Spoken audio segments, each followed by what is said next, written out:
Did you know that you could be making Jesus want to vomit? We have proof of that in Revelation chapter 3, verse 15, which says, I know your works, that you are neither cold nor hot. I wish that you were cold or hot. So because you are lukewarm and neither rich, neither hot nor cold, I'm going to vomit you out of my mouth. Right? So what in the world is Jesus talking about? What's making him sick? First of all, it's not what you think. They're a church. They're very well off. They're doing what they're supposed to do on the outside. But in order to understand the truth about this, we've got to back up and go to the context of the church of Laodicea. And so Jesus was using a play on words here because the church of Laodicea was located on a trade route. And you know what that means? That means they got the money. They rich. They wealthy. Think of a big city with a big port with a lot of goods and income coming through there. And to the south, they had a city named Colossae, which had very ice-cold drinking water. Think of your favorite one. Maybe it's Music Mountain water, maybe it's Ozarka, whatever it is, but refreshing, cold spring water. And then Hierapolis, to the north, had hot springs that people would come from all over to bathe in the mineral baths of Hierapolis. So it was soothing, it was medicine to the soul. To the south, they had cold drinking water. But then we get to Laodicea, and guess what?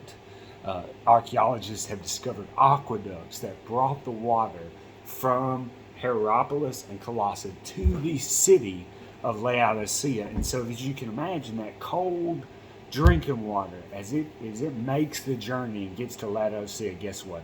It's lukewarm. The mineral baths, the hot water that goes from the aqueduct to the city of Laodicea, guess what? It's lukewarm when they get there. So when Jesus says lukewarm, he doesn't mean that he's questioning their passion. They're not passionate enough. They need to get a little more pep in their step. That's not what he's talking about here. What he's talking about is just like lukewarm water is good for nothing. You know, it's not good to drink. It's not. Nobody wants to take a bath in it. It's useless. He's saying that's what you are, my friend. You're rich.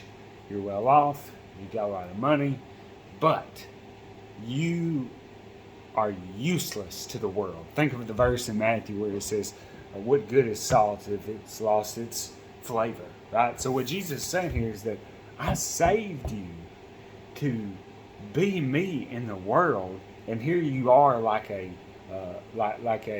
tick, like a predator, like a pest that is mooching off my goodness and being instilled in pride and glory. And so Jesus is saying, look, I want to vomit you out of my mouth because you're useless, right? So think about you and me as Christians. We can be just like the church of Laodicea because we can be well off. We can have a great bank account. We can be blessed financially. We can have everything going for us in our life. But the problem is our life is all about us. And Jesus died so our life could be what? All about him. That's right. And so we can walk the walk, right? We can talk the talk. We can pretend. But just like when you get the stomach virus, think about this, right? How do you get the stomach virus? Bacteria and germs get into your body, and your body reacts. And so we have to realize in the same way, we are connected to Christ through his death, right? Like he gave up his life for us. And so Paul uses those words, in Christ. So when we are in Christ and we are acting like we are in the world, guess what that makes Jesus want to do? That makes him want to vomit us out of his mouth, right? And so you and I have to take an inventory of our lives and say, yeah, we may be connected to Christ, but are we living like we are in the world?